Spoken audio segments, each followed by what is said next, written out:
bagi siswa. Kemampuan kognitif masih dalam kategori rendah seperti pemecahan masalah, konsep-konsep dari buku bacaan yang diberikan oleh guru. Boleh di next. Nah, untuk rumusan masalah yang saya angkat, yaitu bagaimana pengaruh pembelajaran snowballing terhadap kemampuan kognitif siswa dalam penerapan materi ekonomi. Nah, untuk kerangka teoritisnya untuk variabel X-nya itu merupakan snowballing dan untuk variabel Y-nya itu merupakan kognitif siswa. Boleh di next. Nah, kemudian ada kajian teoritis. Nah, di sini ada snowballing. Apa itu snowballing? Yaitu pembelajaran memberi perhatian pada upaya peningkatan pemahaman dan memperbaiki proses pembelajaran, yaitu dengan menetapkan strategi pembelajaran yang optimal untuk mendorong prakarsa belajar di bawah acuan karakteristik tujuan pembelajaran, agar siswa dapat belajar dengan mudah sehingga mencapai prestasi yang tinggi. Dalam kegiatan pembelajaran terdapat 3 variabel yang saling yaitu variabel kondisi pembelajaran, variabel metode pembelajaran, juga variabel hasil pembelajaran. Pada hakikatnya, variabel metode pembelajaranlah yang secara logis dapat dimanipulasi oleh tenaga pengajar dalam rangka meningkatkan hasil belajar siswa. Nah, begitupun di dalam snowballing tersebut adalah merupakan pengelompokan metode pelajaran pengelompokan yang dimana yaitu melempar bola, kemudian untuk ditanya ataupun untuk memberikan pernyataan-pernyataan sesuai dengan pemahaman-pemahaman para siswanya tersebut. Boleh di next. Nah, untuk kajian untuk kognitif siswa tersebut, menurut Nugroho, teori belajar kognitivisme lebih meningkatkan proses belajar daripada hasil belajar itu sendiri. Baharudin menerangkan teori ini, mohon maaf, maksud saya di sini adalah Baharudin Nugroho. Saya tidak lengkap memberikan sumbernya. Menerapkan teori ini lebih menaruh perhatian daripada peristiwa-peristiwa internal. Belajar tidak sekedar melibatkan hubungan antara stimulus dan respon sebagaimana dalam teori behaviorisme. Lebih dari itu, belajar dengan teori kognitivisme melibatkan proses berpikir yang sangat kompleks. Namun menurut Baharudin, teori belajar kognitif berbeda dengan teori belajar behavioristik. Teori belajar kognitif lebih mementingkan proses belajar daripada hasil belajarnya. Jadi memang pada dasarnya kognitif siswa ini mengacu kepada hasil belajar yang ditimbulkan oleh para siswanya, yang diikuti dengan serangkaian langkah pembelajaran sebelum dengan memberikan evaluasi yang menghasilkan hasil belajarnya. Boleh di next. Nah, ini merupakan analisis jurnal yang saya dapatkan. Sebetulnya analisis jurnal tersebut saya dapatkan itu ada beberapa, cuman ini yang lebih merujuk kepada judul yang saya angkat. Nah, ini ada dari Triastuti Handayani, Mujasam, Sri Wahyuni, dan Irfan dengan judul pembelajaran kooperatif tipe snowballing drawing terhadap hasil pembelajaran peserta didik. Ini terbukti dari hasil yang telah dicapai peserta didik pada saat pembelajaran berlangsung. Peserta didik mengalami peningkatan hasil belajar kognitif sesuai dengan indikator keberhasilan yang telah ditetapkan. Berdasarkan pembahasan, dapat diketahui bahwa model pembelajaran kooperatif tipe snowballing drawing dapat meningkatkan hasil belajar peserta didik. Penelitian yang sama dilakukan oleh Wijayanti bahwa penerapan metode snowballing dapat meningkatkan hasil belajar pada rumpun IPA, serta penelitian oleh Sulasmi yang mengatakan pembelajaran dengan menggunakan metode pembelajaran snowballing drawing dapat meningkatkan hasil belajar siswa. Boleh di next.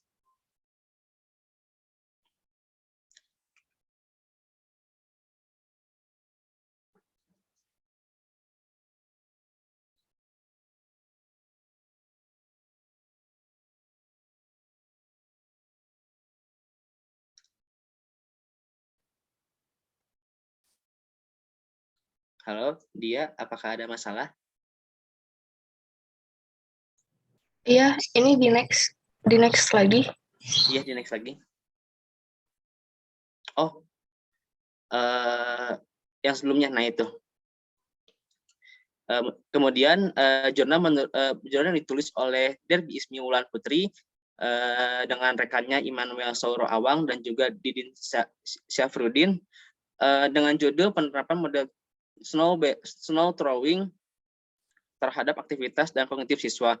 Berkaitan dengan keseluruhan hasil penelitian yang telah diuji, ada beberapa saran yang disampaikan oleh peneliti sebagai berikut, yakni siswa bersemangat selama proses pembelajaran, bertanya jika ada materi yang belum dipahami, karena penting untuk aktivitas selama proses pembelajaran berlangsung.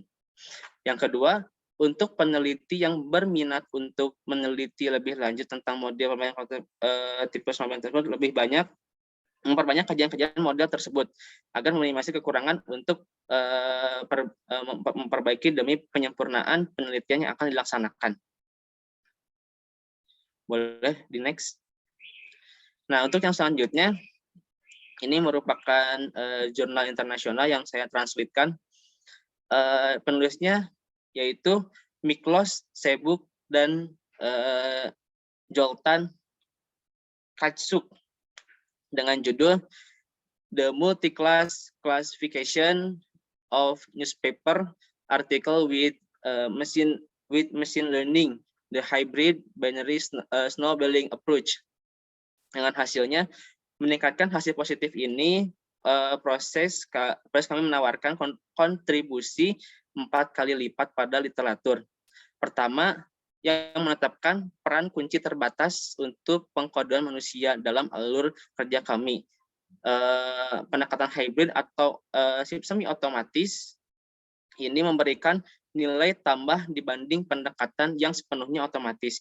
Yang kedua, metode bola salju atau snowballing untuk meningkatkan ukuran set pelatihan kemungkinan untuk memanfaatkan set pelatihan awal yang relatif kecil untuk pembuatan korpus kode skala penuh dengan buatan komputer.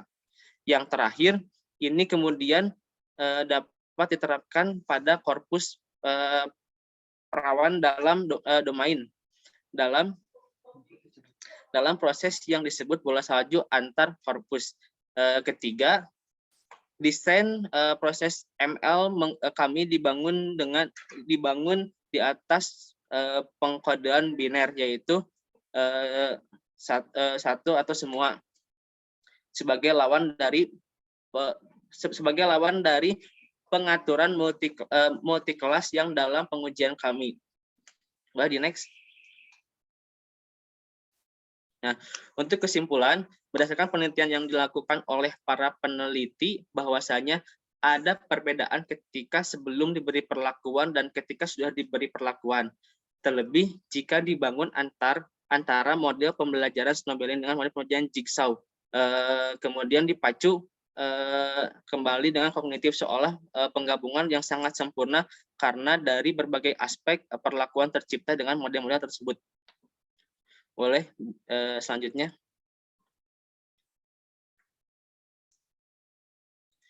Untuk sarannya, berdasarkan penelitian yang dilakukan oleh para peneliti atau oleh saya sendiri, banyak kasus yang menjadi hambatan dalam metode pembelajaran ini.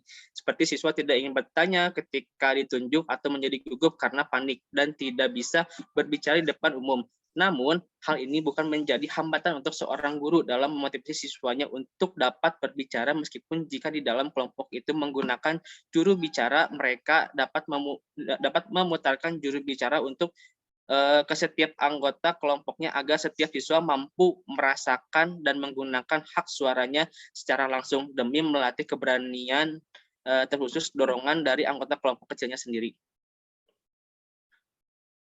Baik, mungkin cukup sekian penyajian dari saya. Terima kasih. Mohon maaf apabila banyak salah kata dan banyak kekurangan. Assalamualaikum warahmatullahi wabarakatuh. Waalaikumsalam warahmatullahi wabarakatuh. Silahkan Diana. Diana atau Dava dulu. Diana dulu. Ya, Dava ya. Iya boleh, Diana sok. Ya, sebelumnya terima kasih kepada Raihan yang telah mempresentasikan hasil analisis makalahnya. Di sini Diana izin bertanya gitu ya, mengapa gitu Raihan mengangkat judul pengaruh pembelajaran snowballing ini terhadap kemampuan kognitif siswa dalam penerapan materi ekonomi, dan kenapa gitu pada judul dalam penerapan materi ekonomi bukan pembelajaran ekonomi. Soalnya gitu ya, biasanya gitu kebanyakan itu menggunakan kata pembelajaran gitu seperti pembelajaran ekonomi gitu. Bisa dipahami Raihan pertanyaannya?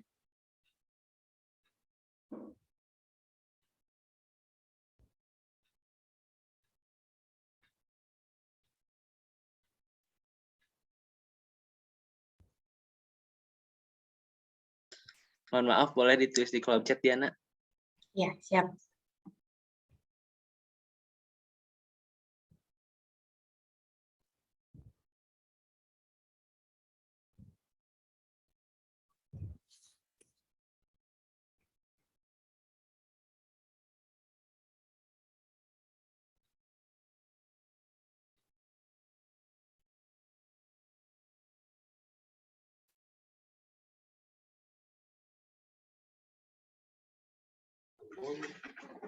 Ya, baik. Mungkin saya akan menjawab pertanyaan dari Diana. Mengapa saya mengambil judul pengaruh pembelajaran snowballing terhadap kemampuan kognitif siswa dalam penerapan materi ekonomi? Karena memang cakupan judul yang saya bawa menurut saya akan lebih luas dengan model pembelajaran lainnya. Tentunya masih bisa, namun di sini saya berasumsi bahwa model pembelajaran snowballing ini bisa menjadi solusi sebagai taktik seorang guru dalam memvariasikan cara mengajarnya sehingga membuat para siswa ikut aktif mau tidak mau dan akan terlibat dari setiap pemahaman dan karakter siswa dalam pembelajaran ekonomi. Mungkin seperti itu.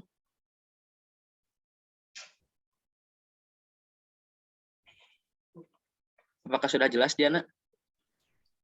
Ya, berarti itu tuh bertujuan untuk supaya siswa itu lebih aktif gitu ya, dengan menggunakan pembelajaran snowballing ini. Ya, betul.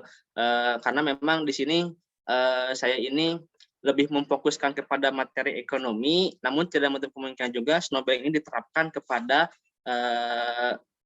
mata pelajaran yang lainnya. Jadi lebih mengeneralkan.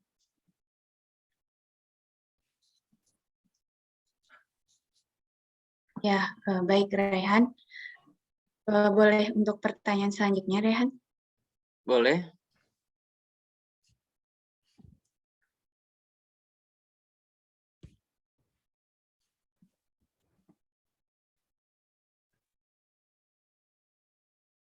Untuk pertanyaan yang kedua, itu kan dalam makalah itu ya sepertinya tidak ada gitu ya pembahasan sendiri mengenai bagaimana dalam penerapan materi ekonominya itu sendiri. Karena sesuai dengan judul dari makalahnya itu kan pengaruh pembelajaran snowballing ini ya terhadap kemampuan kognitif siswa dalam penerapan materi ekonomi. Nah, yang ingin Diana tanyakan gitu, yang ingin Diana tahu seperti apa gitu pengaruh pembelajaran itu dalam penerapan materi ekonominya. Jadi itu contohnya itu seperti apa, Rehan?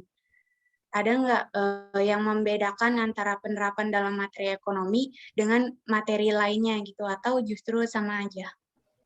Gimana Rehan, bisa dipahami pertanyaannya? Bisa. Mungkin seperti ini ya, kalau misalnya ini kan menanyakan contohnya bagaimana ketika diterapkan di materi ekonomi. Nah, bisa dilihat kalau atau bisa dirasakan ketika memang adanya eksperimen ini dilakukan di dua kelas. Yang pertama di kelas eksperimen jika tidak menggunakan snowballing, dan juga jika menggunakan snowballing di kelas yang keduanya gitu kan ya. Nah, di sana itu kita bisa melihat gitu kan ya, dengan materi ekonomi misalnya seperti bank sentral gitu kan ya. Jika bank sentral itu diterapkan di di kelas A yang menggunakan yang menggunakan snowballing, dan kelas B yang menggunakan yang tidak menggunakan snowballing, apakah itu akan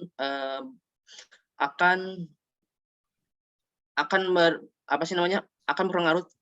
berpengaruh besar menghasilkan yang lebih baik atau yang lebih buruk, gitu kan? Namun ketika saya melihat dari jurnal-jurnal dan juga saya melihat dari analisis yang saya telah teliti, bahwasanya ini itu sangat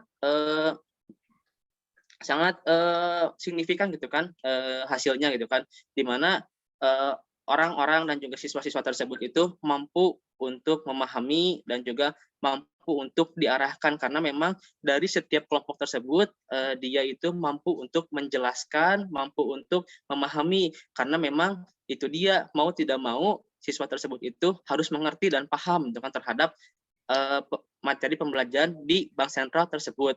Namun jika dilihat dari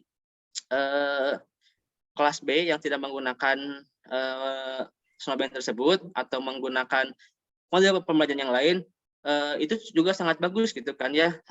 Namun lebih efektif kepada snowballing tersebut. Mungkin seperti itu, Diana.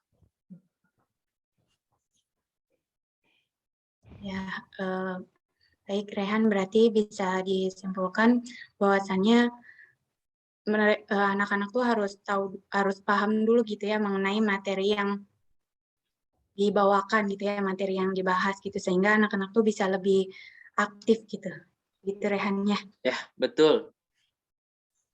Ya, baik Rehan, terima kasih atas jawabannya. Mungkin dari Diana cukup sekian, selanjutnya dilanjutkan oleh Dava. Terima kasih, Diana. Terima kasih Diana. Rehan langsung aja mungkin ya. Yang Ya, pertama, teori apa gitu dan pencetusnya siapa yang Rehan gunakan itu sebagai landasan dalam makalah ini gitu, yang berbicara bahwa pembelajaran snowballing ini tuh memiliki pengaruh terhadap kemampuan kognitif siswa. Ya, Bisa ditangkap? Boleh ditulis, Dava. Oke.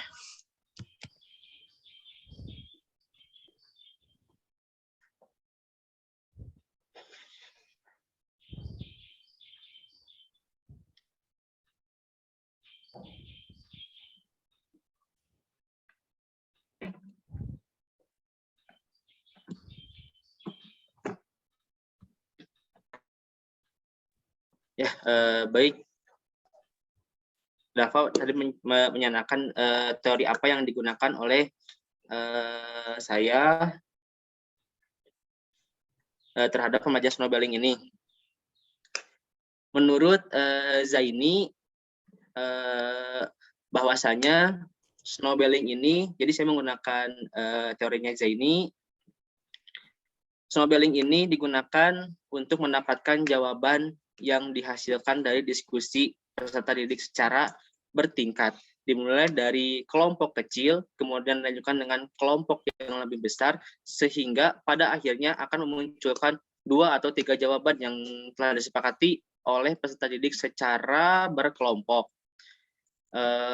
Strategi ini akan berjalan dengan baik jika materi yang dipelajari menuntut pemikiran yang mendalam atau yang menuntut peserta didik untuk berpikir analisis, bahkan mungkin sintesis, gitu kan. Karena memang di dalam suatu kelompok ini, mulai dari kelompok kecil hingga meningkat ke kelompok besar, itu bisa dikatakan dia itu sudah mau menempuh, gitu kan ya, sudah mau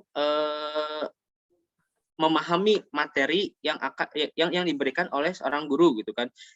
Jadi contohnya itu yang tadi saya katakan ketika dia nanti bertanya, jika ada eksperimen tersebut di dalam 2 kelas yang berbeda perlakuannya, itu pun menjadikan materi tersebut itu bisa mudah ditangkap oleh siswanya, karena siswa tersebut itu mau tidak mau harus memperhatikan gurunya, mau tidak mau harus mempelajari, dan mau tidak mau dia juga harus berdiskusi dengan teman-temannya, sehingga memunculkan suatu keberanian dan juga kepercayaan diri mereka untuk bisa berpendapat. Ini seperti itu, Pak. Oke, Rehan. Oh, berarti tadi itu menurut siapa? Zainuddin ya? Sorry. Zaini. Zaini ya, berarti menurut Zaini itu si model pembelajaran snowballing itu berpengaruh gitu ya terhadap kemampuan kognitif siswa gitu ya. Ya, betul. Oke, mungkin pertanyaan selanjutnya boleh.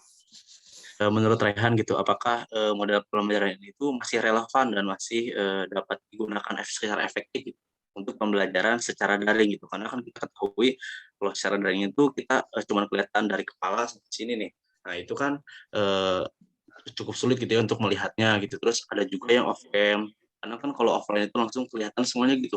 Misalkan pasif kelihatan gitu. Kalau di sini mau pasif mau ya off cam itu sulit gitu untuk melihatnya. Jadi masih efektif dan relevan begitu untuk pembelajaran secara daring.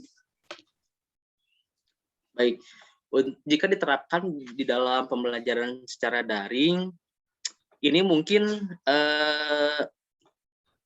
bisa dikatakan bisa gitu kan ya, karena memang jika misalnya sekolah tersebut menggunakan aplikasi Zoom dengan menggunakan juga fitur-fitur Zoom itu bisa juga menjadi sebuah gebrakan gitu kan ya untuk mereka gitu kan, untuk menerapkan model pembelajaran snowballing ini, karena memang ya ketika dikasih kelompok, dibagi kelompok itu mereka akan berdiskusi dengan menggunakan fitur breakout.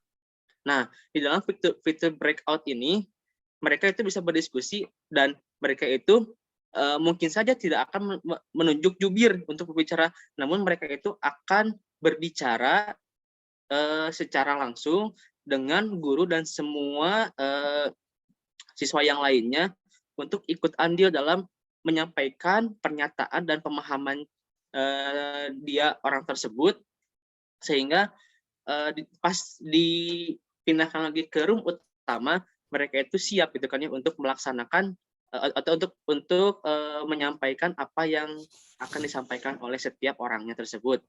Begitupun kalau misalnya guru pun ingin melempar-lemparkan sebuah pertanyaan atau jawaban itu, mereka pun sudah siap karena sudah di briefing di dalam diskusi tersebut.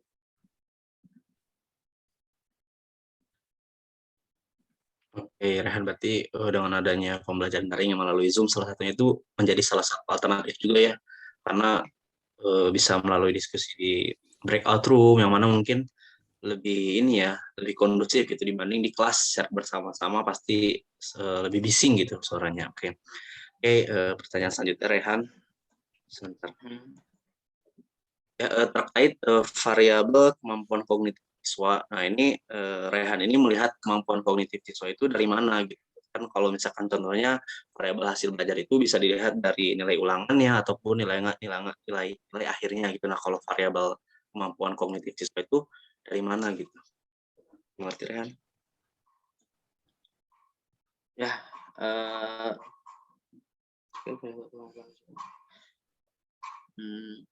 baik, mengerti.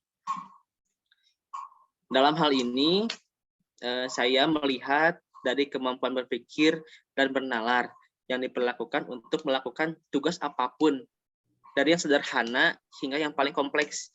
Jadi proses belajar siswa yang akan menjadi tolak ukur untuk penilaian. Nah, itu pun ya balik lagi kan ke hasil belajar gitu kan ya, karena memang evaluasi itu kan dibutuhkan untuk penilaian di akhir. Mungkin seperti itu, Pak. Oke, berarti lebih melihat di proses pembelajarannya gitu ya, Rehan? Ya, lebih dilihat dari proses pembelajarannya. Boleh mungkin terakhirnya satu lagi, tadi menyambung dari pertanyaan yang ini, menurut Rehan gitu, bagaimana cara Rehan untuk mengambil data gitu terkait variabel kemampuan kognitif siswa ini gitu? Apa instrumen penelitian yang cocok untuk digunakan gitu untuk variabel ini? Boleh tuliskan, Pak? Sebentar.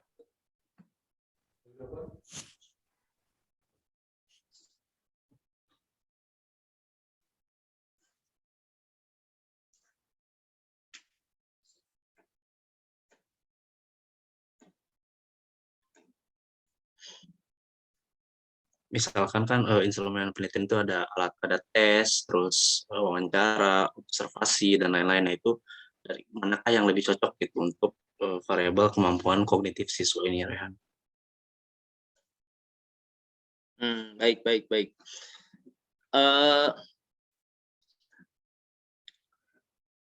Mungkin seperti ini ya, kalau misalnya diibaratkan ketika melihat kognitif siswa itu melakukan ini apa, melakukan bisa berupa wawancara, betul kata Dava, bisa melakukan ujian atau kuis gitu kan ya, untuk bisa melihat dari setiap kompetensi dasarnya, apakah setiap kompetensi dasarnya ini beliau itu atau mereka itu mampu untuk beradaptasi dan memahami materi apa yang disampaikan oleh seorang guru tersebut. Mungkin seperti itu, Dap. Menurut Rehan bisa wawancara ataupun melalui kuis gitu ya, tes gitu ya. Iya, betul. Oke, terima kasih Rehan. Mungkin cukup Ibu. Terima kasih juga Rehan. Iya, sama-sama. Mungkin dikembalikan lagi kepada Ibu. Ini tuh nggak ada yang nyanggah. Dari tadi ngaco.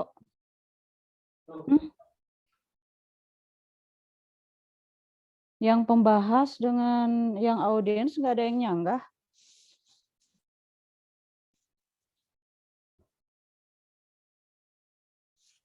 Ini seminar loh. Seminar tuh mata kuliah di semester akhir. Anda udah dikasih mata kuliah pembelajaran. Ya. Anda sudah dikasih mata kuliah pendidikan di universitas. Kok nggak ada yang nyanggah ya? Kalau memang ngaco itu disanggah. Jangan menularkan kesalahan. Semester akhir loh.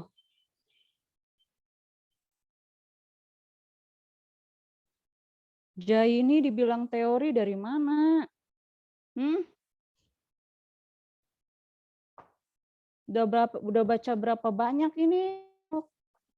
Mau ujian proposal? Mengukur kognitif dari wawancara tuh dari mana? Belajar dari mana itu? Belajar evaluasi sama siapa itu? Mengukur kognitif pakai wawancara.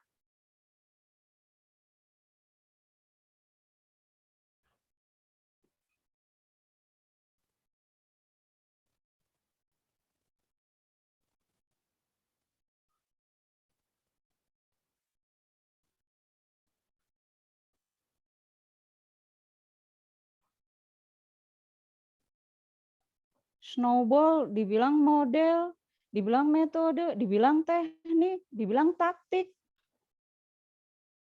Nol dong mata kuliah strateginya.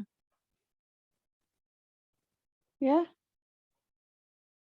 Mengukur kognitif pakai wawancara, nol itu mata kuliah evaluasinya.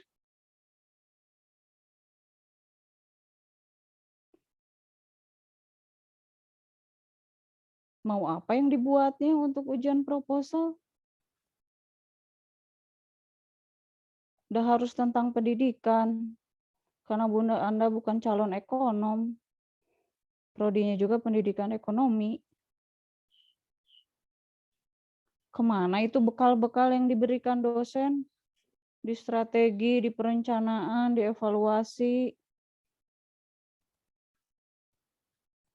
di literasi, di mata kuliah bidang studi. Semester akhir masih tidak bisa membedakan mana model, mana metode, mana teknik, mana taktik, mana taif, mana teori, mana konsep, mana fakta.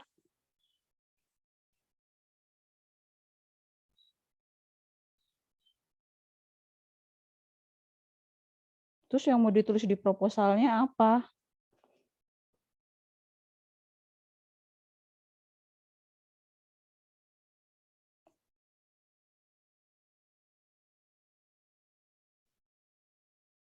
Masalah Anda adanya di mana, Raihan?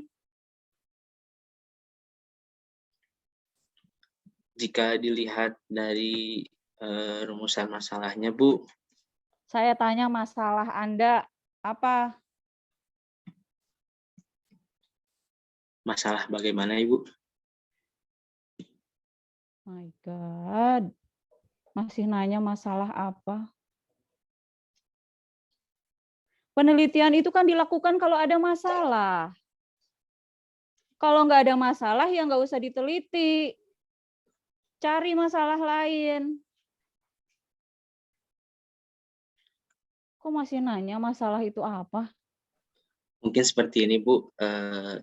Saya itu lebih ke hasil belajar dengan menggunakan yang menurut saya itu mungkin saya salah dari terhadap snowballing tersebut gitu kan, jika diterapkan dengan hasilnya kognitif itu kan bagaimana gitu kan, Ibu.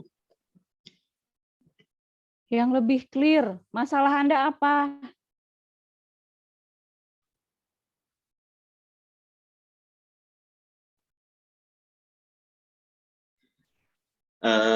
Masalahnya itu seperti masih menggunakan metode ceramah. Ya Allah. Atau Inka, masalah itu apa? Masalah adalah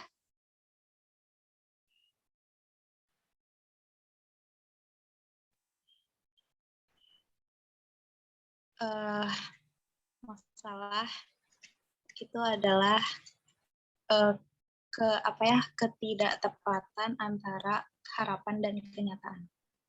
jadi harapan kamu apa? Harapan saya itu bisa dengan melakukan penelitian ini bisa lebih baik gitu kan ketika diterapkan dalam satu pembelajaran, Bu. Ih, kok panjang lebar sih? Harapannya apa? Kenyataannya apa? Harapannya bisa lebih baik, Bu.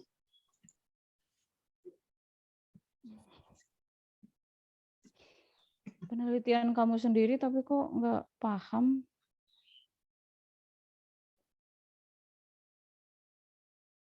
Pertemuan terakhir masih nggak paham masalah itu apa? Saya nggak fair kalau nanya ke yang lain karena ini penelitian kamu.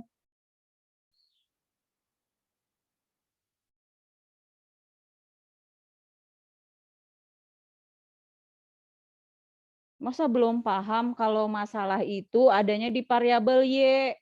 Variabel Y kamu apa? Variabel saya, Bu, kognitif siswa dalam ekonomi, Bu. Iya, karena kamu namain kemampuan kognitif juga udah salah. Kognitif yang mana?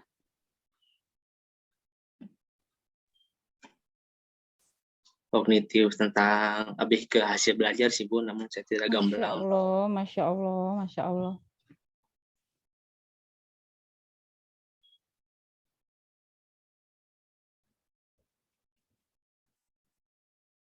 Baca lagi itu taksonomi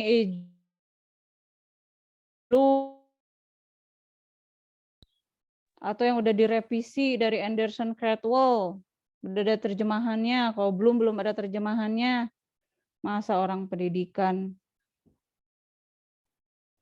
Variabel, walaupun tidak spesifik, harusnya spesifik. Variabel Y kamu itu harusnya spesifik. Di sini tidak spesifik, ya.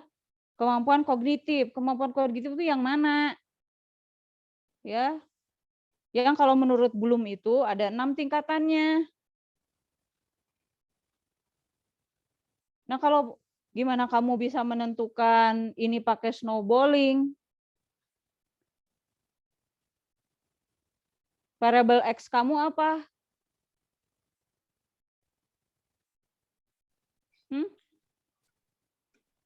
Variabel X saya adalah pembelajaran snowballing, Bu.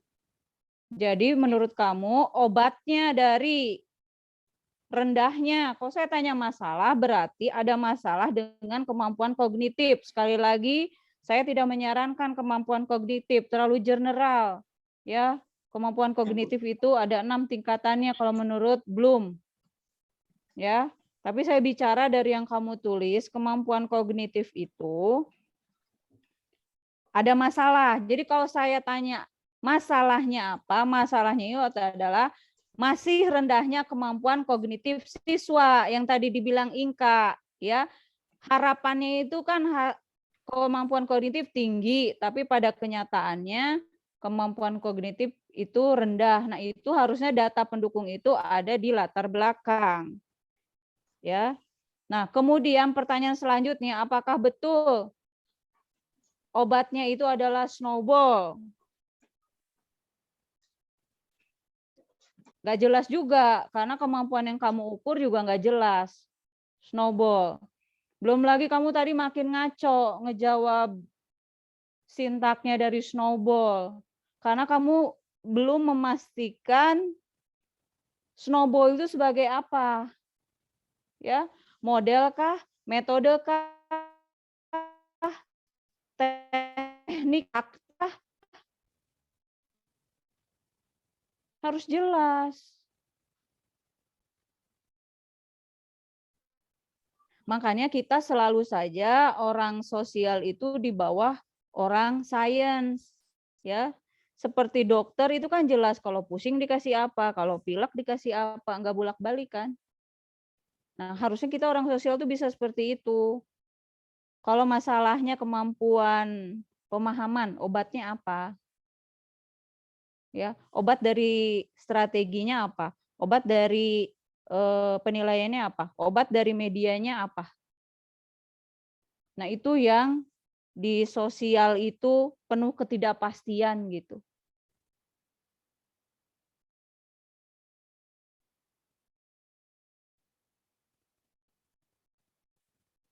Terus kamu makin ngaco kalau snowball bisa dilakukan melalui Zoom. Kamu bicara breakout room. Kok yang lain nggak ada yang menyanggah? Ini forum diskusi, silahkan disanggah untuk perbaikan bagi Rehan. Ya. Masa iya snowball throwing bisa dilakukan melalui Zoom? Namanya aja sudah snowball. Jadi atas pertanyaan Dava harusnya kamu exactly answer no. Snowballing untuk pembelajaran daring. Namanya udah snowball, Raihan.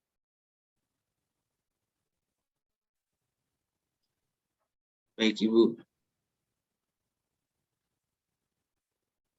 Jadi kamu sebelum bilang ini obatnya snowball, kamu harus tahu persis snowball itu seperti apa, dipraktekannya seperti apa gitu. Ya. Kan seperti dokter, kalau obatnya salah bisa kejang-kejang. Ya, tidak mencapai tujuan menyembuhkan orang. Ya, sebelum Anda melangkah ke ujian proposal, apa yang Anda minati, Anda baca lebih dalam lagi. Jadi tidak salah menemukan permasalahan dan menentukan obatnya.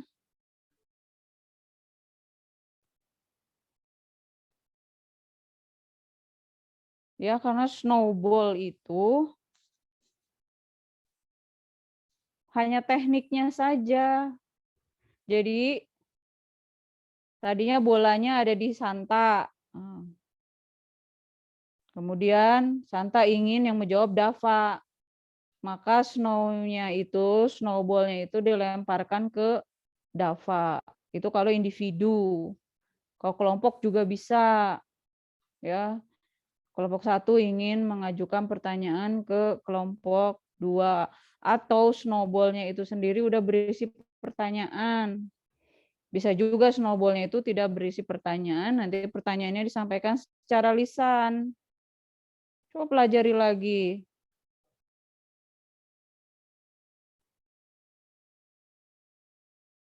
Tadi aja dalam salah satu, kalau Anda teliti ya, Raihan, tadi dalam satu jurnal itu approach.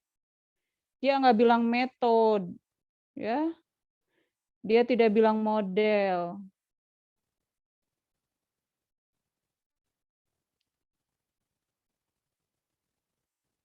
Jadi Anda kalau ditanyakan masalah penelitian Anda itu harus tegas menunjukkan bahwa Anda sangat menguasai.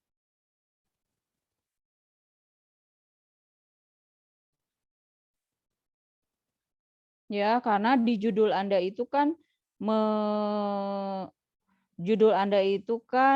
dari judul Anda itu pembaca bisa melihat hubungan antar variabel. Mana variabel X, mana variabel Y. Variabel Y-nya yang jadi masalah harus didukung oleh data. Nah, lebih parahnya lagi tadi teori. Ya. Dalam menemukan teori Anda harus menyaring sampai berkali-kali. Ya. Akan sangat jarang Anda langsung menemukan teori tentang snowball. Nah, ini juga saya mengalami di skripsi, ya. Teori itu bukan definisi, teori itu bukan pendapat. Ya. Jangan pendapat, definisi, pengertian itu dikatakan teori. No.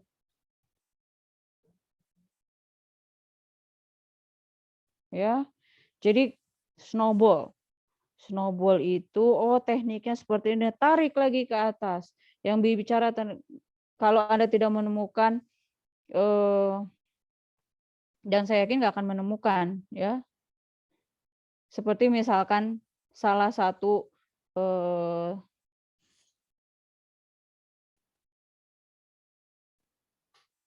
misalkan kalau kita bicara student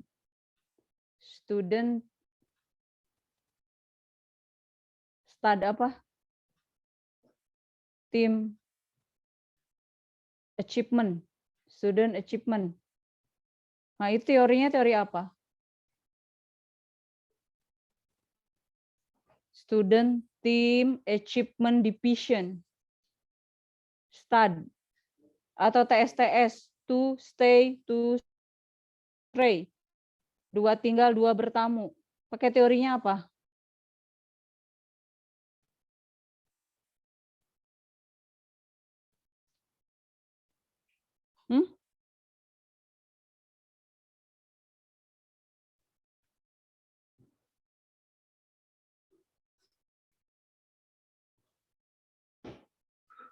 Ayo, STAD sama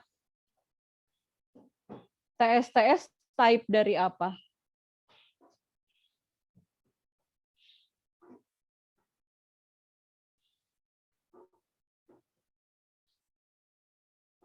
Eja, type dari apa?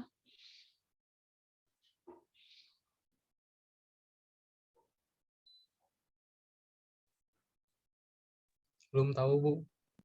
Iya, nggak boleh nggak tahu lah. Udah belajar strategi. Itu baru saya sebutin 2 loh. Masih ada lebih dari 50 yang rumahnya itu sama. Apa rumahnya? Teorinya. Konstruktivis itu kan, Bu. Itu tahu, katanya nggak tahu. Rumahnya apa? Rumah itu kan type-nya. Rumahnya model apa? Rumahnya model, itu teorinya benar. Teorinya teori konstruktivis. Jadi kita dari bawah ke atas ya. TSTS, STAD, dan lainnya. Rumahnya apa? Model apa? Kooperatif, Bu. Model? Pembelajaran kooperatif. Cooperative learning. Nah, cooperative learning itu dikembangkan berdasarkan teori konstruktivis. Gitu. Jadi nanti ketika ditanya teorinya, bukan model cooperative learning, tapi jawab teori konstruktivis. Carilah para ahli yang membahas tentang teori konstruktivis. Oh, udah dikasih, ya. Behavior, humanis, konstruktivis, ya kan?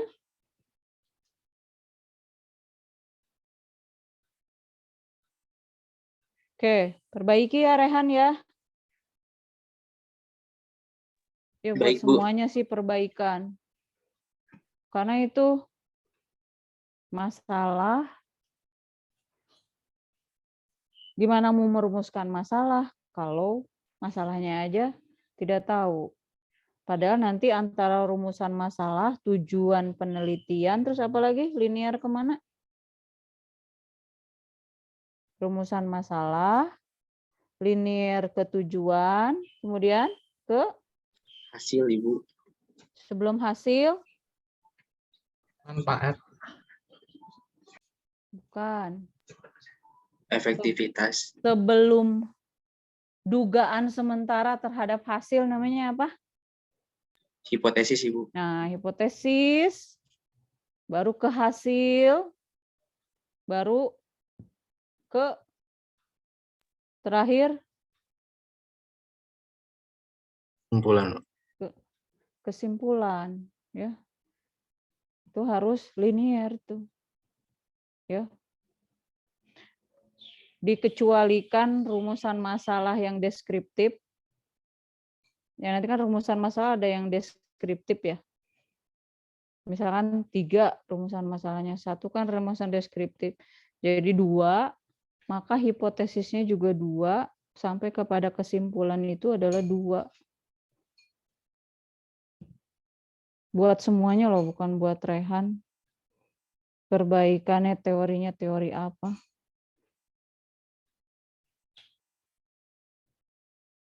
Oke. Buka lagi tuh bukunya.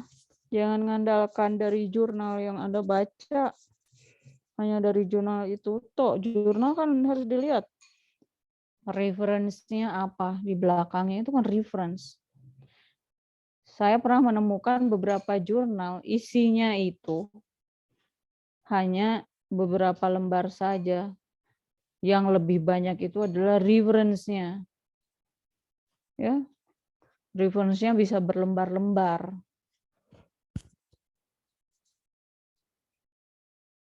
Nah, Anda jago nanti ujian proposal kalau gitu. Ya.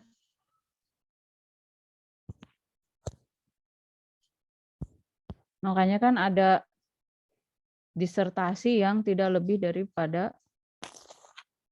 kalau di kita kan bisa sampai buat bantal gitu. Kalau di luar negeri ada yang cuma 10 lembar saja, tapi padat dan orang paham atas hasil penelitian Anda. Cuma 10 lembar. Kok kita justru susah, kalau suruh nulis cuma 10 lembar. Ya. Oke, lanjutkan yang terakhir.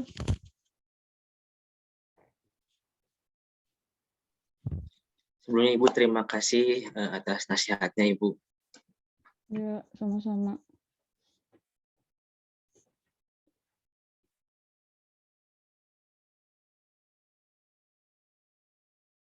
Silahkan.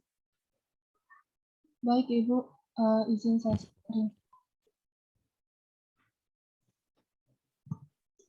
Disti ini kelasnya Eliah kan ya? Iya, Bu.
Ada masalah, Disti?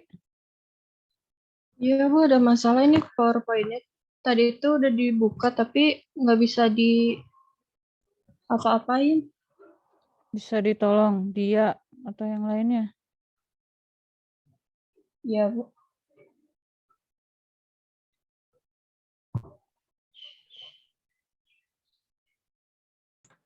Boleh Disti kalau misalkan ini PPT-nya dikirim ke aku aja. Ya. Oh enggak, sudah bisa.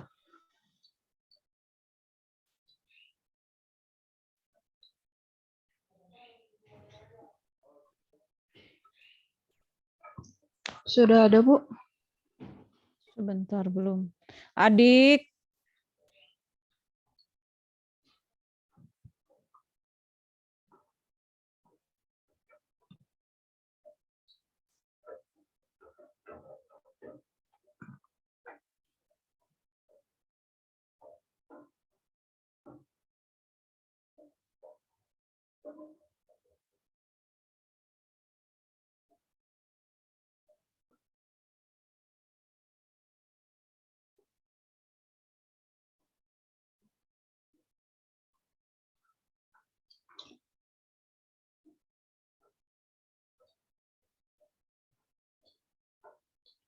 Bagaimana, sudah terlihat?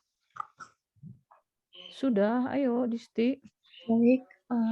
Bismillahirrahmanirrahim. Assalamualaikum warahmatullahi wabarakatuh. Waalaikumsalam warahmatullahi wabarakatuh. Yang saya hormati Ibu Leni Permana SPD MPD dan juga teman-teman sekalian. Terima kasih atas kesempatan yang telah diberikan kepada saya untuk memaparkan hasil penelitian saya pada seminar pendidikan ekonomi siang hari ini yang berjudul Analisis Pengaruh Pembelajaran Kewirausahaan terhadap Minat Berwirausaha Mahasiswa. Izin memperkenalkan diri kembali, nama saya Disti Nurul Zihan dengan NIM 1908184. Berikut ini ada langsung kepada latar belakang permasalahan saya ini. Dari jurnal yang saya analisis, secara umum itu masyarakat lebih memilih untuk memiliki profesi sebagai karyawan untuk mendapatkan suatu penghasilan dibandingkan menjadi seorang pengusaha. Nah, salah satu alasannya itu karena masyarakat sekitar ingin mendapatkan suatu penghasilan yang tetap setiap bulannya dibandingkan menjadi seorang pengusaha yang tiap bulan bahkan perharinya itu tidak menentu. Karena hal tersebut, maka terciptalah suatu masalah yang terjadi, yaitu munculnya tingkat pengangguran yang tinggi di suatu wilayah.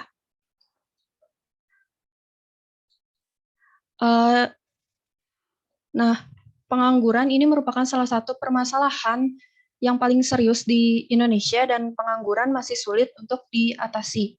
Di sini saya ada grafik tentang persentase tingkat pengangguran di Indonesia yang bersumber dari tradingeconomic.com statistik Indonesia itu sejak Januari 2016 hingga tahun 2021.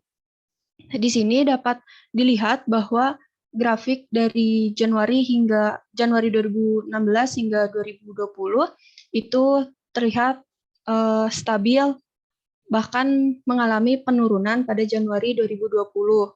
Nah, akan tapi di pertengahan tahun 2020 itu tingkat pengangguran melesat tinggi mencapai 7,07% dengan selisih yang cukup besar dibanding dengan awal tahun 2020 itu sebesar 2,13%. Nah, hal ini disebabkan karena banyaknya karyawan yang diputuskan hak kerjanya yang disebabkan pada saat itu kasus COVID-19 di Indonesia itu sedang tinggi. Menurut Rashidi dalam Aryam Tisna 2008 ini, karena banyaknya angka pengangguran dikarenakan oleh kurangnya minat kewirausahaan di masyarakat. Menurut masyarakat sekitar bahwa makin tinggi tingkat pendidikan, maka semakin tinggi keinginan untuk mendapatkan pekerjaan yang aman. Berdasarkan latar belakang yang saya paparkan, saya sebagai peneliti dapat merumuskan suatu masalah ini dengan apakah terdapat hubungan pembelajaran kewirausahaan terhadap minat berwirausaha.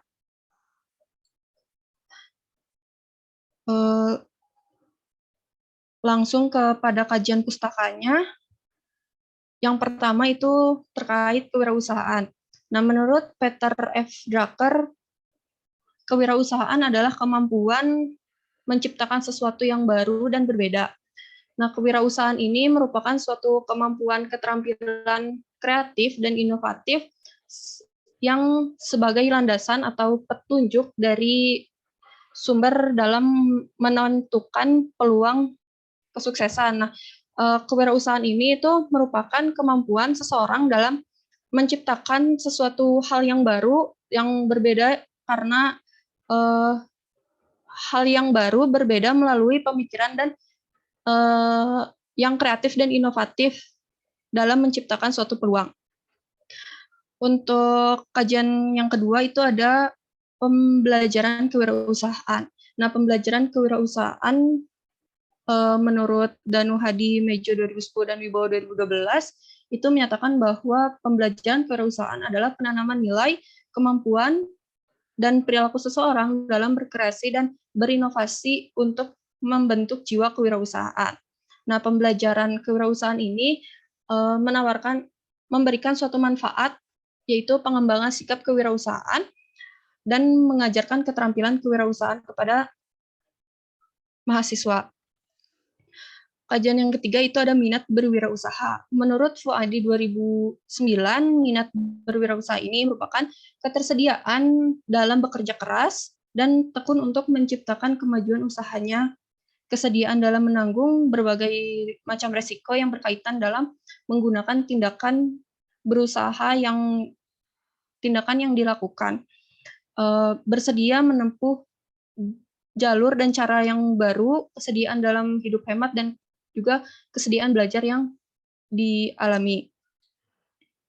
Di sini saya menganalisis ada sebanyak 12 jurnal. Salah satunya ini ada menurut Vera Firdaus, pengaruh pendidikan kewirausahaan dan motivasi terhadap minat berwirausaha mahasiswa Fakultas Ilmu Pendidikan IKIP PGRI Jember, yang dimana hasilnya ini membuktikan bahwa pendidikan kewirausahaan dan motivasi ini secara bersama-sama memiliki pengaruh terhadap minat berwirausaha. Kemudian menurut Nur Hidayah Layo yang berjudul Pengaruh Pendidikan Kewirausahaan terhadap Minat Berwirausaha Mahasiswa Fakultas Ekonomi Universitas Muhammadiyah Luwuk, yang menyatakan hasil penelitiannya adanya pengaruh yang signifikan terhadap minat mahasiswa dalam berwirausaha. Berdasarkan analisis jurnal yang sudah saya paparkan tadi, dapat saya simpulkan bahwa hasil penelitian ini menunjukkan pembelajaran kewirausahaan ini dapat meningkatkan minat mahasiswa dalam berwirausaha. Nah, hal ini tuh dikarenakan mahasiswa ingin memiliki usaha sendiri agar tidak bekerja di bawah pimpinan seseorang dan dapat membuka lapangan pekerjaan untuk masyarakat di sekitar. Mungkin cukup sekian yang dapat saya sampaikan. Saya kembalikan kepada Ibu Lini.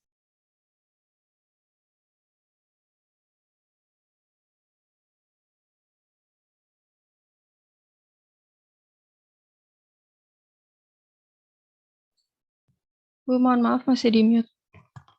Oke, Disti. Terima kasih sajiannya. Silakan pembahas. Baik, saya dulu ya Bu. Baik, Bismillahirrahmanirrahim.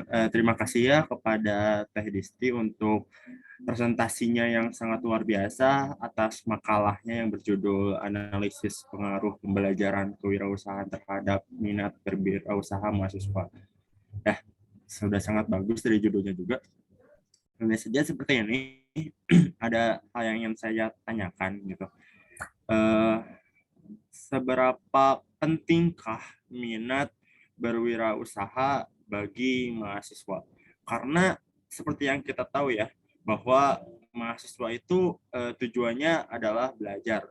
Jadi mengapa gitu tidak minat belajar saja gitu? Padahal kan minat belajar itu lebih penting gitu buat mahasiswa daripada minat berwirausaha. Oleh karena itu, seberapa pentingkah minat berwirausaha bagi mahasiswa? Itu sih pertanyaan saya. Baik, terima kasih atas pertanyaannya. Seberapa pentingkah gitu ya untuk minat usaha bagi mahasiswa? Nah, sepengetahuan saya saja ini minat usaha itu pada mahasiswa sangat dibutuhkan, terutama pada era digital saat ini yang sangat membutuhkan banyak pengetahuan di dalam membuat suatu usaha yang memanfaatkan media sosial. Kemudian kewirausahaan ini tuh penting karena dalam kewirausahaan dapat menumbuhkan kemampuan dalam meningkatkan taraf hidup dan menciptakan suatu kekayaan atau pendapatan yang tidak hanya untuk pengusaha itu sendiri, tapi untuk bisnis yang dijalankan. Pengusaha ini sebagai untuk menumbuhkan minat berwirausaha di mahasiswa itu untuk menjadi seorang pengusaha itu harus membutuhkan suatu dorongan inovasi dari pemikiran yang inovatif dan kreatif. Jika mereka memang memiliki pemikiran yang kreatif dan inovatif, kenapa tidak untuk menciptakan suatu usaha dan menciptakan suatu peluang pekerjaan untuk masyarakat sekitar.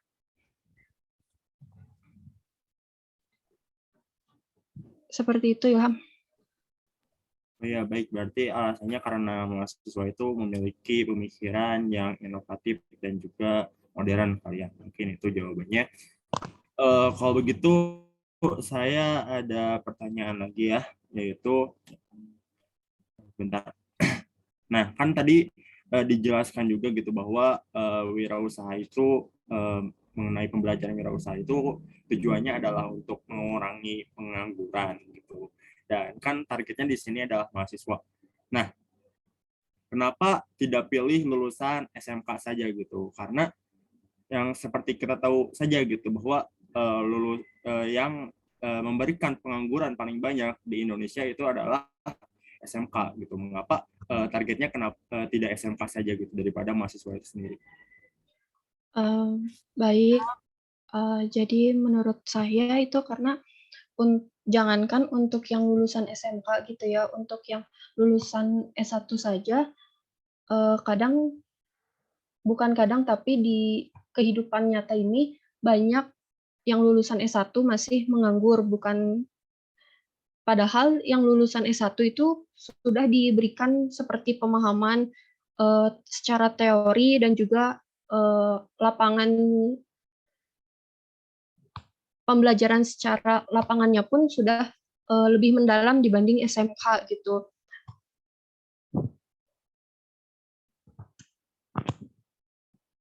Nah, untuk kenapa yang tidak lulusan SMK, karena untuk lulusan SMK itu menurut saya masih awam dalam menciptakan suatu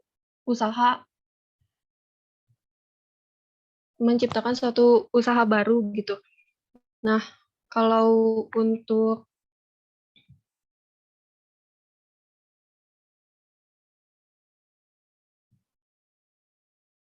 mohon maaf, untuk yang lulusan SMK ini, kenapa perusahaan tidak memilih untuk lulusan SMK? Karena untuk lulusan SMK ini sendiri, dari segi pengalaman, teori itu masih dibilang cukup kurang mendalam dibandingkan untuk yang lulusan S1. Mungkin seperti itu.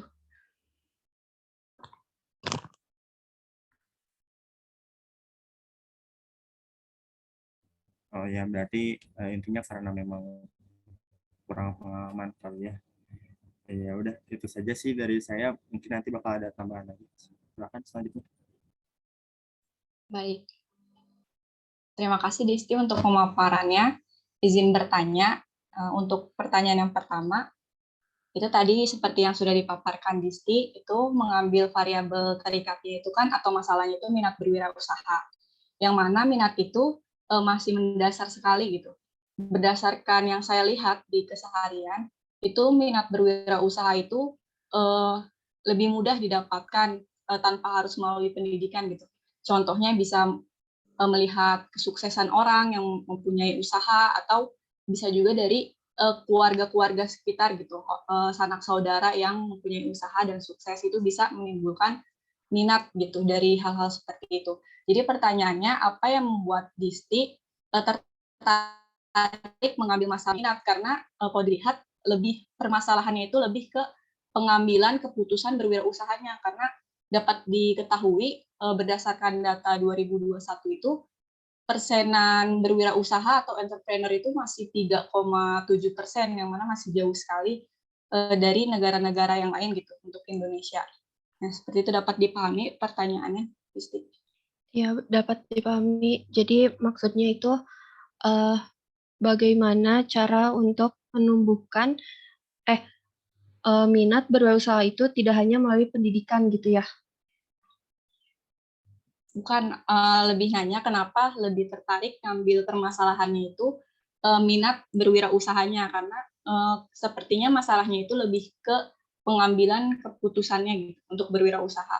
Karena jumlah wirausahawan atau entrepreneur di Indonesia itu masih kecil, berarti kan minat saja tidak cukup gitu. Ya, untuk kenapa saya mengambil permasalahan ini, karena saya sendiri walaupun saya berada di lingkungan yang keluarga saya itu notabene berwirausaha, akan tapi tidak hanya untuk melihat dan bertanya, untuk pengetahuan lain yang emang mereka tidak bisa sampaikan kepada kita sebagai calon wirausahawan, itu sangat dibutuhkan melalui pendidikan pendidikan kewirausahaan. Jadi menurut saya itu pembelajaran kewirausahaan ini penting karena untuk lingkungan saja itu masih kurang. Seperti kayak misalnya untuk kesuksesan suatu usaha itu kan perlu dibuat kayak pembukuannya. Pembukuannya itu harus jelas. Kalau semisal kita nggak ada base, kita nggak tahu kayak gimana buat pembukuan yang benar, itu nggak akan baik untuk keberlangsungan bisnis. Karena kan untuk awalan bisnis kita nggak mungkin untuk memperkerjakan seseorang gitu. Apalagi yang memang masih awam seperti itu. Baik, terima kasih. Untuk ada pertanyaan lagi. Semakin berkembangnya zaman kan kita semakin tahu ya kalau pendidikan atau pembelajaran kewirausahaan ini sangat diperlukan gitu. Sampai di perguruan tinggi pun dipelajari tidak hanya jurusan-jurusan yang sosum gitu, bahkan di jurusan saintek juga sudah ada pembelajaran berwirausaha. Nah, menurut Disti, apa sih alasan kuat gitu adanya pembelajaran kewirausahaan untuk setiap orang?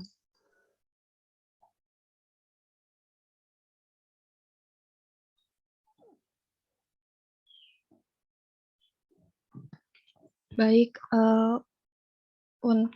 alasan gitu ya untuk pembelajaran kewirausahaan ini itu sebenarnya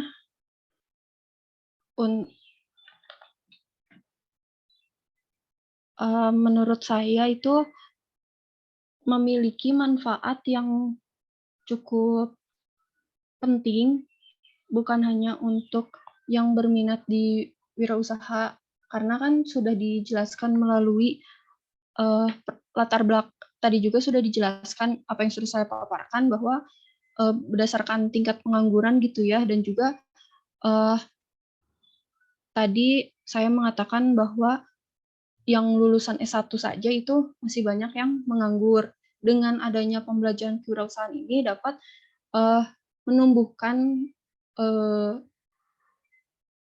seseorang dalam berpikir secara inovatif, kreatif juga untuk ya udahlah kita buka usaha aja biar daripada di rumah gitu, daripada di rumah nggak ngerjain apa-apa, nggak ngapa-ngapain gitu. Mending kita untuk buka usaha, kita ada kegiatan kayak gitu. Oke, dapat dipahami. Satu lagi ya, Disti. Ya. Ya.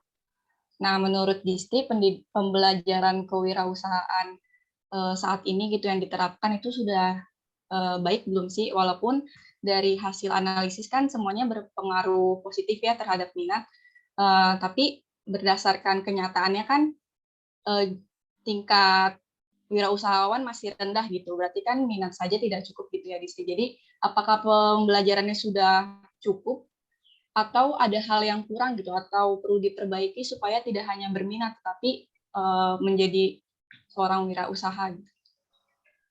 Untuk karena tadi menurut Febri itu pembelajaran masih kurang dan minat entrepreneur itu masih kurang, menurut saya itu memang perlu adanya penelitian lebih lanjut yang dimana tidak hanya untuk mengukur berdasarkan minat, tapi juga bisa dilihat juga berdasarkan pertama itu lingkungan sekitar, kemudian dukungan dari keluarga, terutama orang tua gitu ya, dan juga dari pemanfaatan media sosial. Apakah kalau semisal orang itu memiliki pemikiran yang lebih maju ke depan dan memang memiliki media sosial dengan jumlah followers yang banyak, mengapa tidak memanfaatkan hal itu? Seperti itu.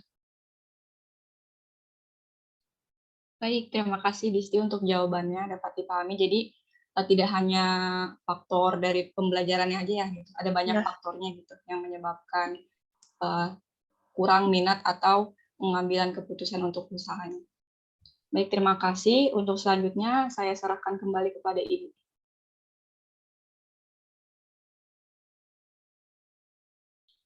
Ibu mohon maaf masih di mute. Ada audiens lain yang ingin mendakapi?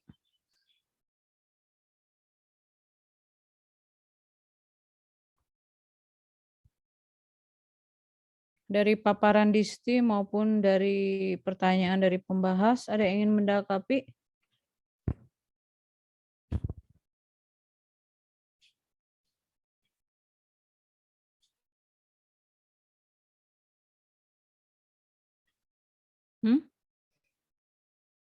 Masa tidak ada?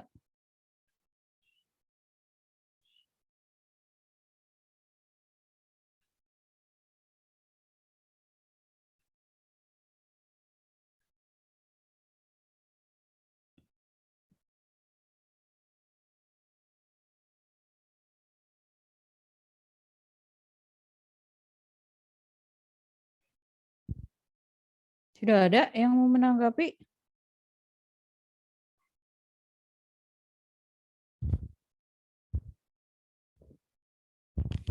Masalahmu apa, Disti?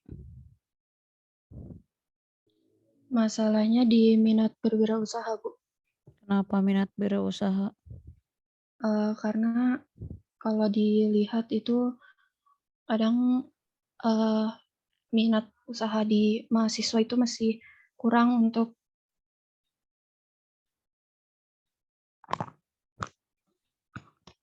karena minat berwirausaha itu salah satu awalan yang penting dalam membuka suatu usaha, Bu. Tapi tadi kata Santa, kalau dari minat itu sebetulnya kan kita tahu kalau minat itu di tingkatan yang terendah ya. Sehingga kalau yang Santa lihat kalau minat itu sudah tinggi, tetapi minat itu diwujudkan menjadi wirausaha. Ini juga misalkan ya sekelas ini ya Santa kalau ditanya pasti minat ya berusaha. Tapi yang sudah menjadi wirausaha siapa saja? Mungkin tidak sebanyak jumlah yang berminat. Saya kalau tanya Santa minat, wirausaha mungkin di bidang apa? Tanya Renal juga minat ya. Tanya si Om juga minat ya. Tapi sudahkah menjadi pengusaha? Kan mungkin gitu tadi yang Febri maksud ya. Kalau minat tuh kelihatannya banyak, apalagi kalau ngelihat saudara sukses atau melihat tokoh-tokoh yang sudah sukses gitu ya. Apalagi Anda sering lihat di YouTube ya. Kok kayaknya gampang sekali gitu ya. Jadi kata Febri yang paling penting itu justru mau menjadi dan mengambil keputusan untuk menjadi wirausaha, bukan mencari pekerjaan gitu ya Febri ya? Iya, Ibu. Jadi masalah Anda itu apa Disti? Sekali lagi data masalah Anda. Minat berwirausaha, Bu. Kenapa minat berwirausaha? Ada apa dengan minat berwirausaha sehingga menurut Anda itu suatu masalah? Karena menurut saya dan saya pribadi untuk menciptakan suatu minat atau ya kemampuan untuk berwirausaha itu cukup sulit walaupun sudah adanya usahanya itu. Dijawab aja pertanyaan saya, emangnya ada apa dengan minat berwirausaha? Memangnya bagaimana minat berwirausaha?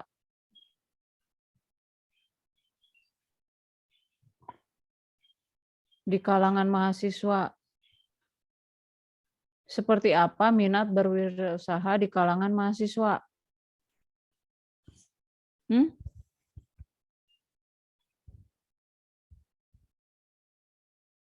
Minat berwirausahanya gimana di kalangan mahasiswa tuh? Minat di kalangan mahasiswanya tinggi, Bu. Kok kamu jadi berubah pikiran?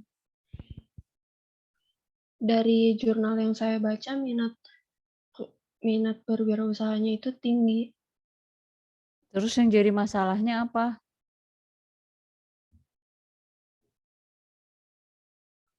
Menjadi seorang wirausahawannya. Pusing saya, ikutan pusing. Tadi sebetulnya kamu kalau memperhatikan pendapat dari Santa,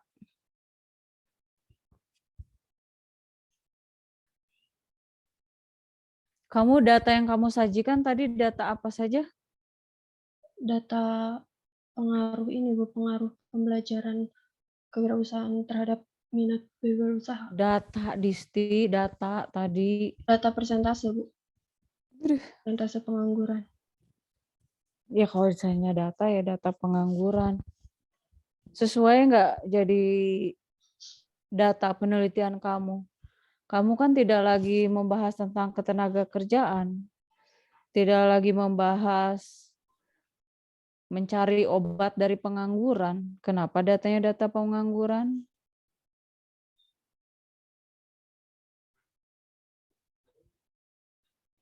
Yang jadi masalah kamu kan minat berwirausaha di kalangan mahasiswa.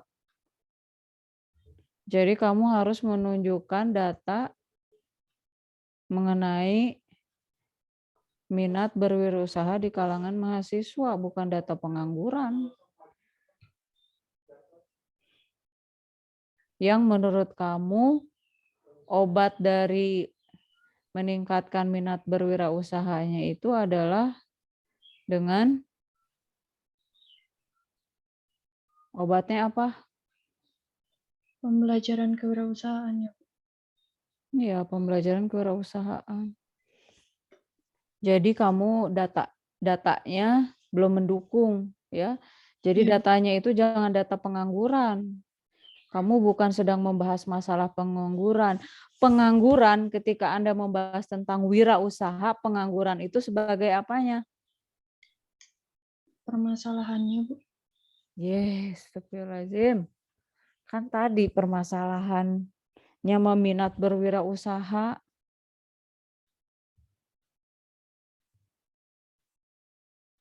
Anda yang berniat mengajukan proposal tentang wirausaha, minat berwirausaha, atau intensi berwirausaha, atau apapun. Latar belakangnya bukan pengangguran. Data latar belakangnya bukan data pengangguran. Karena pengangguran itu adalah apanya dari minat berwirausaha.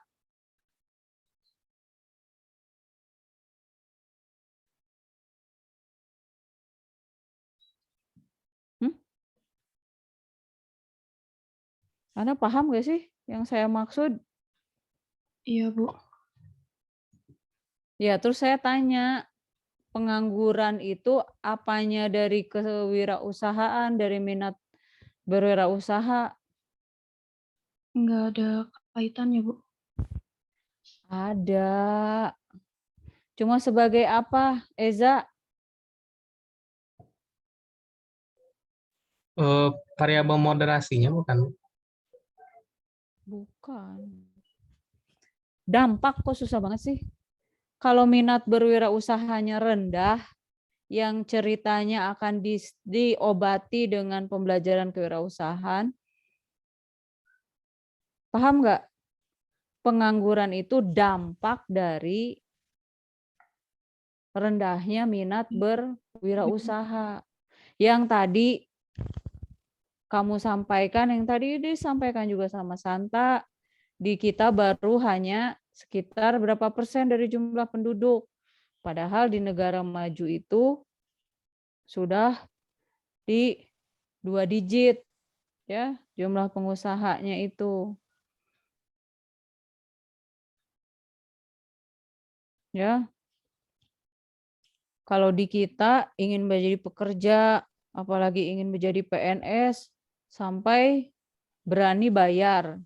Ya, dan bayaran itu sekarang tarifnya Eja bukan puluhan juta lagi, ratusan. Padahal coba Eja kita berhitung, kok pegawai negeri itu yang jujur ya, yang jujur, enggak cari-cari hal yang lain, ya. Itu bisa kehitung Eja.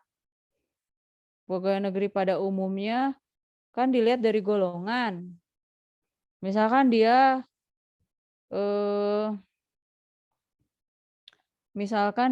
nyogok, ingin jadi pegawai, nyogok 200 juta, kembalinya berapa tahun? Coba Inka kamu hitung.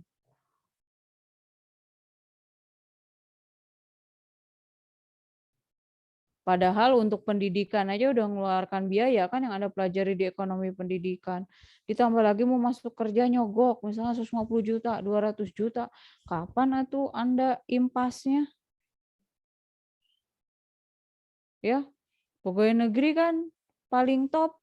Jadi sebenarnya pegawai negeri itu keukur ya, kecuali nih ya, nggak seuzon. Selain praktek-praktek seperti itu, kecuali Inka emang turunan orang kaya ya, turunan sultan, dapat warisan gitu ya, ya bisa aja Inka pegawai negeri tapi kaya. Tapi pada umumnya kalau lihat dari gaji, kan gajinya sama aja, kalau golongan sekian, sekitar 5 jutaan misalkan, diambil tengahnya. 5 juta jadi 150 juta berapa tahun baru kembali? Ya kan, seperti itu. Jadi pengangguran itu dampaknya. Ya, jadi kalau Anda mau tampilkan data itu adalah data jumlah wirausaha di suatu wilayah, di suatu negara, dibandingkan dengan wilayah lain atau dibandingkan dengan negara lain. Tuh, jadi jangan memasukkan data pengangguran, karena pengangguran itu hanya impact-nya dari masih rendahnya minat berwirausaha. Ya, terkait dengan obatnya, kalau ini jadi usulan penelitian, tentu saja harus tambah lagi ya obatnya, bukan hanya dari pembelajaran saja ya obatnya itu. Nah, kemudian yang kedua yang saya kritisi itu rumusan masalah, atau enggak, yang kedua itu judul dulu. Ya, judul Anda itu tidak perlu pakai analisis, ya. Langsung saja pengaruh untuk melihat hubungan antara variabel X dengan variabel Y. Ya, tidak usah pakai analisis lagi. Baik, Bu. Nah, di judulnya pengaruh, coba baca rumusan masalah Anda. Kalau pengaruh, nanti perhitungannya pakai apa statistiknya? Kalau ingin melihat pengaruh X terhadap Y. Regresi, Bu. Apa? Regresi. Ya, betul, di sini regresi. Tapi lihat coba rumusan masalah Anda apa? Coba tayangkan lagi apa? Judulnya pengaruh. Anda udah tahu nanti ngujinya pakai regresi untuk nguji pengaruh pembelajaran terhadap minat berwirausaha.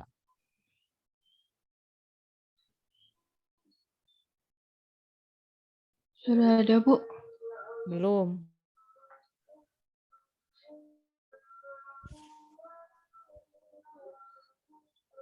Apa?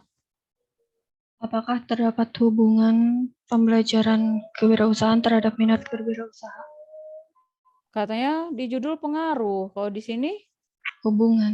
hubungan. Hubungan ujinya pakai uji apa? Bukan regresi, tapi korelasi, Disti. Ya, jadi harus konsisten. Iya, Bu.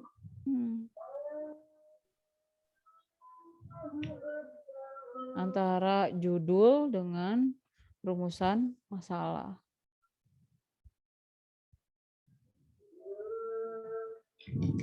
Teorinya, tadi kan baru pengertian, tapi pengertian yang Anda kutip itu udah betul ya. Anda mulai dengan tokoh kewirausahaan juga itu ya, Drucker. Ya. Tapi tadi di situ belum muncul teorinya. Ya. Jadi teori tentang minat itu dari siapa? Minat berwirausaha. Dari Francisco Linan, bukan? Iya, Linan. Linan kan mengembangkan dari siapa? Linan itu pengembangan dari Azen.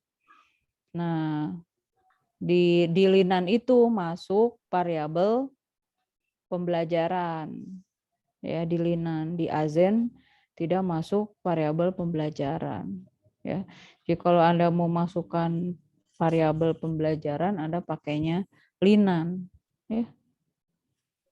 Seperti itu. Jadi Anda udah paham. Ya, terkait tadi dengan permasalahan ya tinggal Anda punya sumber data yang jelas bahwa minat berwirausaha itu memang masih rendah gitu.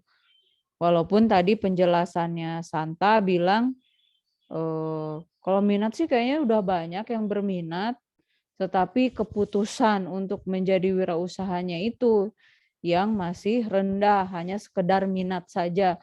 Nah, Santa juga sah-sah saja bilang seperti itu, asalkan didukung dengan data. Anda bilang minat berwirausaha masih rendah, boleh-boleh saja, asal didukung dengan data. Gitu, ya.